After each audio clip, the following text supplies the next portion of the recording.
नमस्कार दोस्तों, मैं मोहम्मद गुफरान आप सभी का स्वागत करता हूं इस मंच पर, जहां आज हम बात करेंगे आपके मुद्दों की, आपकी परेशानियों की, आपके सपनों की, आपकी आवाज की। ये देश हमारा है, यहाँ की मिट्टी से लेकर आसमान तक हर चीज में आपकी हिस्सेदारी है। लेकिन क्या कभी आपने सोचा है कि आज भी लाखों लोग, करोड़ों लोग बुनियादी सुविधाओं से वंचित हैं, रोजी रोटी की तलाश में दर दर भटक रहे हैं? इस वीडियो में हम उन उम्मीदों और उन सवालों को जिंदा रखना चाहते हैं। हम बात करेंगे बेरोजगारी की, महंगाई की, किसानों की परेशानियों की, शिक्षा और स्वास्थ्य व्यवस्था की कमियों की, भ्रष्टाचार की और बहुत कुछ। क्योंकि ये सिर्फ मुद्दे नहीं हैं, ये हमारे देश की हकीकत है। देश के नौजवान जोश से भरे, हौसलों से लैस, लेकिन हाथों में डिग्रियां होने के बावजूद नौकरी नहीं। सरकारी नौकरियों के लिए इम्तिहान पर इम्तिहान और प्राइवेट नौकरियों में कम वेतन, ज्यादा काम। क्या यही है हमारे देश का भविष्य? क्या यही है उन माँ बाप का सपना जिन्होंने अपनी कमाई से ज्यादा अपने बच्चों की पढ़ाई पर खर्च किया? जरूरत है कौशल विकास पर जोर देने की, नए जमाने की नौकरियों के लिए युवाओं को तैयार करने की। भ्रष्टाचार मुक्त और पारदर्शी भर्ती प्रक्रिया की जरूरत है, जहां योग्यता को ही मापदंड बनाया जाए।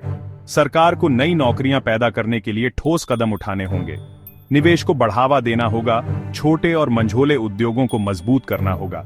क्योंकि याद रखिए, जब तक हमारे देश के नौजवानों को रोजगार नहीं मिलेगा, तब तक देश का विकास अधूरा रहेगा। पेट्रोल डीजल के दाम आसमान छू रहे हैं, रसोई गैस सिलेंडर की कीमतें लगातार बढ़ रही हैं, सब्जियों और दाल के भाव भी कम नहीं हैं। ऐसे में आम आदमी अपना घर कैसे चलाए, बच्चों की पढ़ाई कैसे करे, बूढ़े माँ बाप का इलाज कैसे कराए? महंगाई एक ऐसी आग है जो हर घर को जला रही है। इस आग को बुझाने के लिए सरकार को ठोस कदम उठाने होंगे। जरूरी चीजों पर सब्सिडी दी जाए, सार्वजनिक वितरण प्रणाली को मजबूत किया जाए, कालाबाजारी और जमाखोरी पर लगाम लगाई जाए। क्योंकि जब तक महंगाई पर काबू नहीं पाया जाएगा, तब तक आम आदमी का जीवन यापन मुश्किल ही रहेगा। अन्नदाता किसान, जिसके पसीने से हमारा पेट भरता है, वो आज खुद कर्ज के बोझ तले दबा हुआ है। फसल के दाम नहीं मिलते, मौसम की मार झेलनी पड़ती है और ऊपर से सरकार की उदासीनता।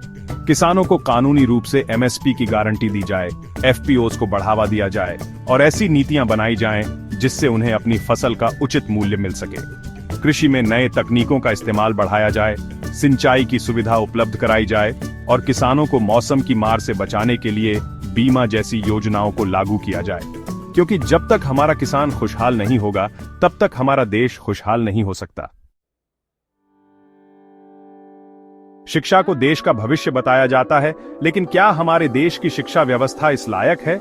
गांवों में स्कूल हैं तो शिक्षक नहीं, शहरों में शिक्षक हैं तो सुविधाओं की कमी है। सरकारी स्कूलों की हालत दयनीय है और प्राइवेट स्कूलों की फीस इतनी ज्यादा है कि आम आदमी के बस की बात नहीं। जरूरत है शिक्षा व्यवस्था में सुधार की, सरकारी स्कूलों को बेहतर बनाने की, शिक्षकों की कमी को दूर करने की और शिक्षा को सभी के लिए समान और गुणवत्तापूर्ण बनाने की। डिजिटल शिक्षा को बढ़ावा दिया जा सकता है, गांवों में इंटरनेट की सुविधा उपलब्ध कराई जा सकती है और सामुदायिक शिक्षा को प्रोत्साहित किया जा सकता है। स्वास्थ्य सबसे बड़ा धन है, लेकिन क्या हमारे देश में सभी के पास इस धन को संचित करने का अधिकार है?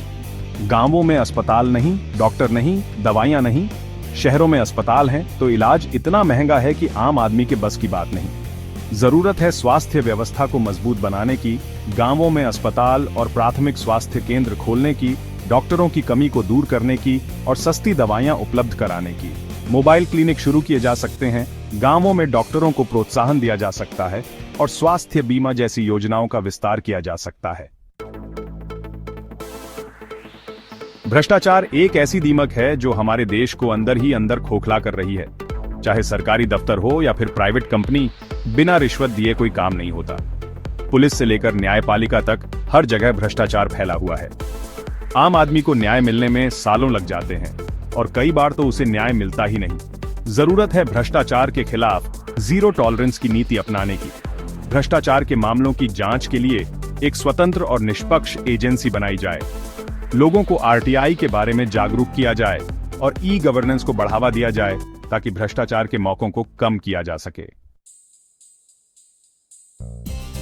मीडिया को लोकतंत्र का चौथा स्तंभ कहा जाता है, लेकिन क्या आज का मीडिया इस जिम्मेदारी को निभा रहा है? टीआरपी की दौड़ में सच्चाई को ताक पर रख दिया जाता है। सनसनीखेज खबरें दिखाई जाती हैं, बिना किसी पुष्टि के आरोप लगाए जाते हैं और निष्पक्ष रिपोर्टिंग की बजाय पक्षपातपूर्ण रवैया अपनाया जाता है।